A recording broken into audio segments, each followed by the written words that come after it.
Hey guys, John here. I'm an architect in Anchorage, Alaska, and I also create content here on YouTube. Today, we're going to talk about decluttering or organizing your home office. So for the most part, this space is pretty clean and organized. However, I'm starting to accumulate more stuff and I can't help but feel a little bit overwhelmed. We all have heard of the saying, a cluttered desk equals a cluttered mind, or vice versa. And I've been feeling that lately. One day I was working and I can't help but feel overwhelmed by the amount of unnecessary stuff that's in this space. Looking at the pen holder, the metal bins that I have, the wine crate, opening a drawer, and not to mention the corner storage. Consider this video as a brief introduction / first step to a video series that I want to call How I Design Spaces as an Architect. The first space being the home office. I was thinking we can use this space and take it as a case study, and I was hoping to share tips, tricks, and strategies to you guys, and maybe even a little bit of reasoning why this space is designed the way it is. And hopefully you can take whatever you learn in this video into your space. I think this is a perfect time because I'm actually thinking about redecorating / reorganizing this space to utilize it better and also accommodate the new ways I use this space. So if that sounds interesting to you, please consider subscribing. So why decluttering?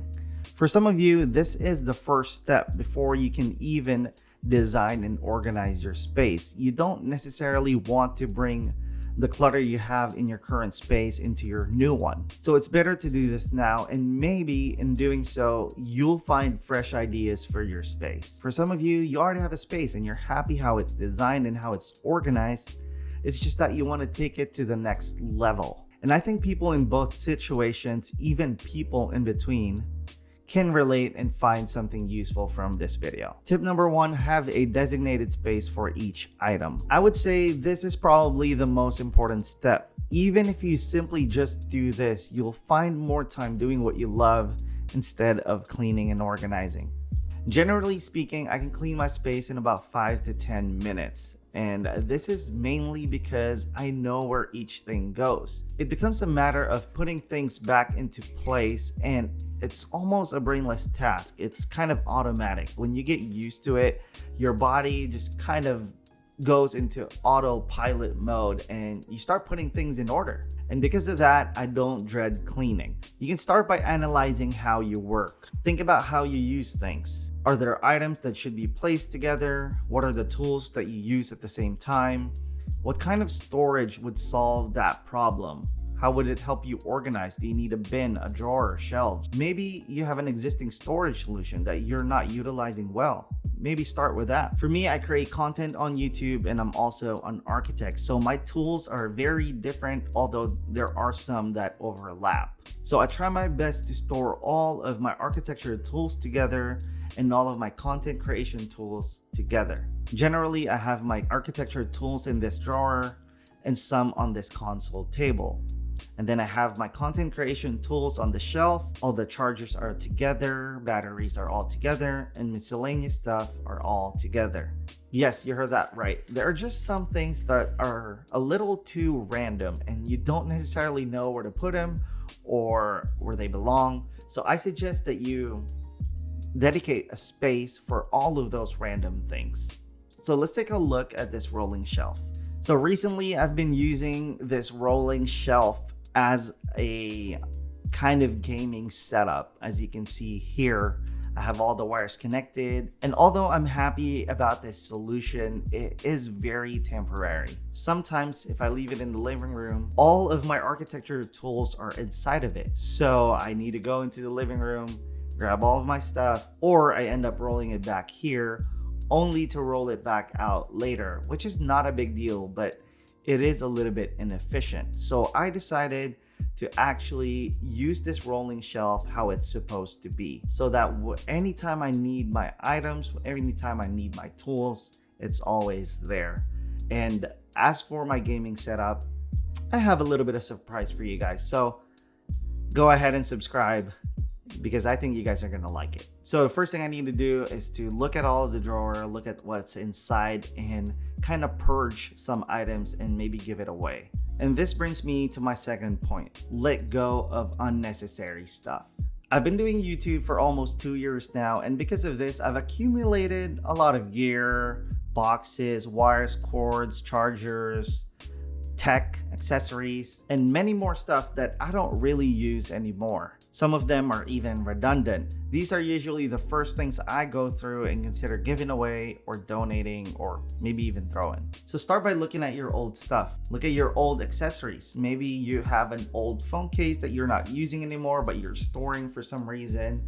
Take a look at your cables, or maybe you have several numbers of the same cables. Maybe you have books that you haven't read or you're not going to read anymore, old tech, letters, bills, or maybe you're like me and you like keeping the boxes of your tech. And I don't have a good system when it comes to the boxes, so I'm curious to see what you guys do. But out of everything I own, I think gear boxes are the ones that's very hard for me to let go. I always think about, what if I sell this item? It would be so much more valuable if I have the box.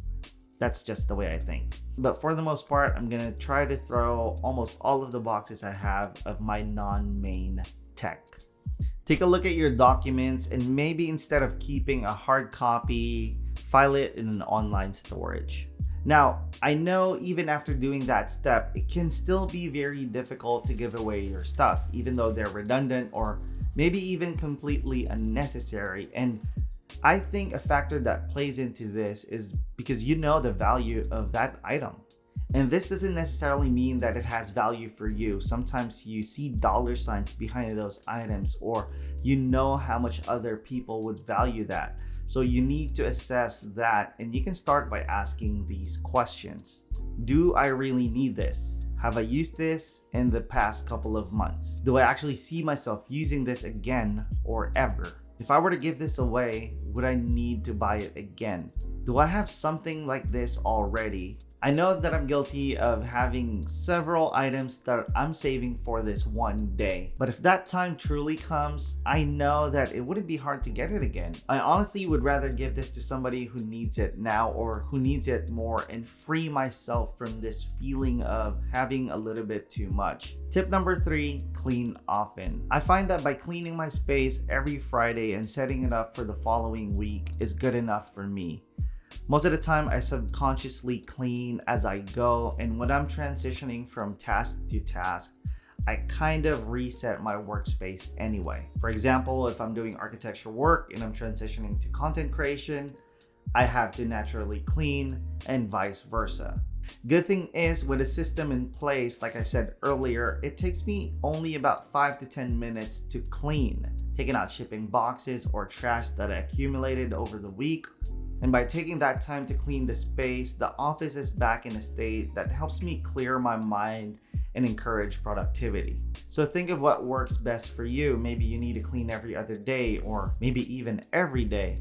I know some people that clean their space every time before they leave work, which is also a good practice. I tend to at least organize a little bit before I stop working. I put pens back into its place. I kind of line up my desk mat, I organize my keyboard, mouse, and all of that, so that when I come in the following day, it just looks a little bit better, even though it's not fully clean.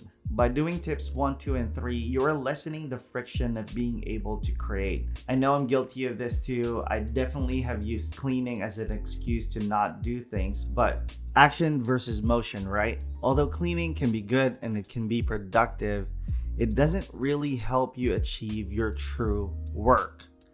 Unless, of course, cleaning is your job, then in that case, you're doing great. You know what I mean? A general principle that I have is clean as you go.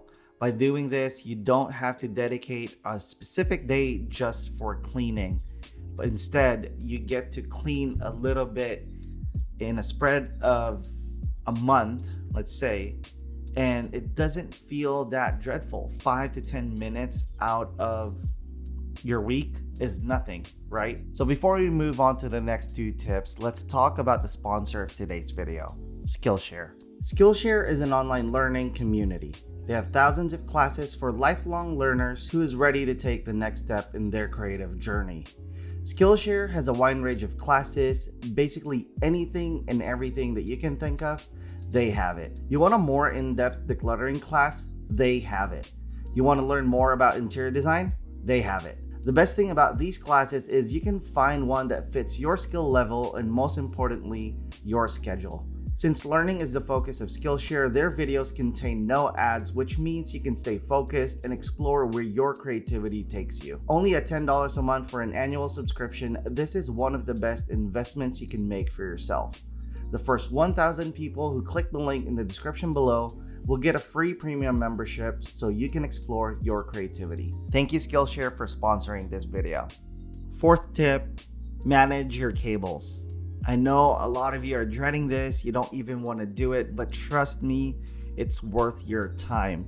The payoff of not seeing wires and cables are actually really big. It might not seem like it, but I have done it for my setup, and I've even done it for that mobile PS5 setup, and I'm planning on doing it for my future setups. I did it for my wife's setup. Like, it's just a game changer. Seeing that one cord, ideally, come out of your desk just takes your space to the next level, and you only have to do this once if you do it right, and you'll just be much happier, and it really reduces the cluttered look of your space. And last but not the least, label as much as you can. If you're anything like me, you're pretty self-aware of your stuff. Like, you can find something if you need to, you know where you placed it. But by labeling stuff, you're really just helping your future self. You're helping yourself do a task in a more brainless and automatic kind of way. And although this is not a big deal, I find that by doing this, it just makes it a lot easier, especially when you have similar cables, maybe you have similar hard drives. It just makes singling out the thing that you actually need easier. And like I said, your future self will thank you. So there you have it, guys. Those are my tips. I hope you find it useful. If you did, please give it a thumbs up. If you loved it, consider subscribing to my channel because like I said, I'll have more videos within this series that you wouldn't want to miss. Thank you guys for watching, and I'll see you in the next one. Bye.